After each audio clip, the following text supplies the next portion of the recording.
कि शाम होते होते अपना काम हो जाए तो जीवन धन्य है, नहीं तो इस मानव देह की कोई सार्थकता नहीं है। अपने परिवार का पोषण करना इन किन प्रकारेण, अपनी वासनाओं की पूर्ति में पूरा जीवन लगा देना, भगवान से विमुख होकर धर्म शास्त्रों के विमुख आचरण, ये व्यर्थ जीवन है। जो दुर्लभता मानव देह की है उसका लाभ नहीं मिल पाया।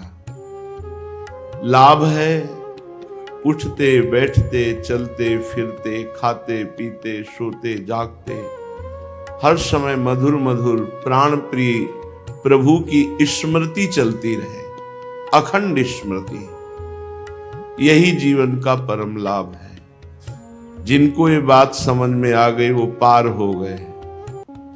इस भव समुद्र से पार होने की जरूरत ही नहीं पड़ेगी, ये जड़ से सूख जाएगा।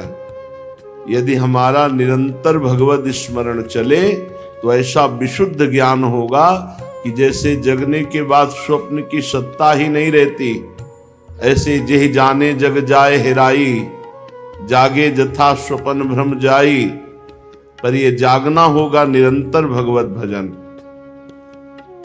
निरंतर तैल धारावत अव्यावृत भजनात् अखंड भजन। तब खत्म होगा इस माया का ये जो प्रपंच नाटक है, जो हमें जन्म जन्मांतरों से अपने बंधन में डाले हुए है। बहुत कीमती जीवन और बहुत व्यर्थ जीवन जा रहा है। यदि भजन नहीं हो रहा तो व्यर्थ जीवन जा रहा है। छोटी छोटी बातों में लोग लड़ाई कर लेते हैं, एक दूसरे को मार डालते हैं। एक मर गया और एक जेल भोगा, दोनों की दुर्गति हो गई। ये क्रोध, ये काम, जनेंद्रिय के सुख के लिए पशुवत राक्षसी आचरण, एक को जनेंद्रिय के सुख के लिए मार डाला और आप जीवन भर या फांसी की सजा, दोनों का जीवन व्यर्थ। लोभ, धन के लिए किसी का अपहरण कर लेना, बेईमानी कर लेना, घूस लेकर के किसी निर्दोष को दंड देना और दोषी को बख्श देना, ये सब दुर्गति का कारण, दोनों की दुर्गति का कारण। जब तक अध्यात्म में प्रवेश नहीं है तो बिल्कुल जानवर जैसा जीवन है, पशु जैसा जीवन है।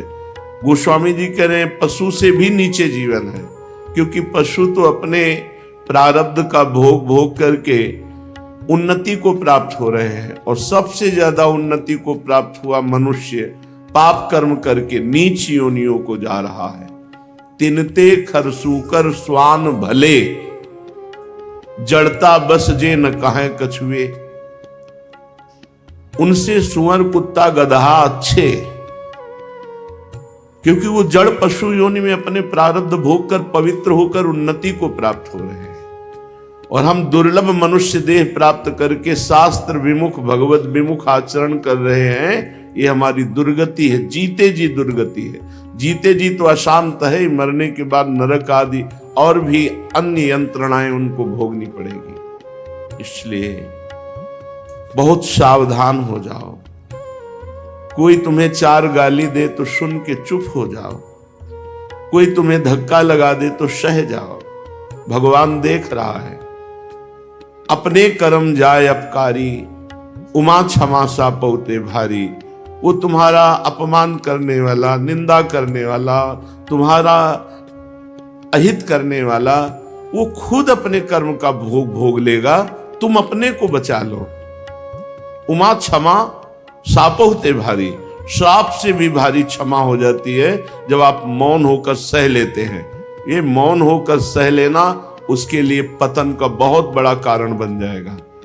हम ये भी नहीं चाहेंगे कि उसका पतन हो। भगवान उसकी बुद्धि शुद्ध करें, अपने चरणारविंद में ले।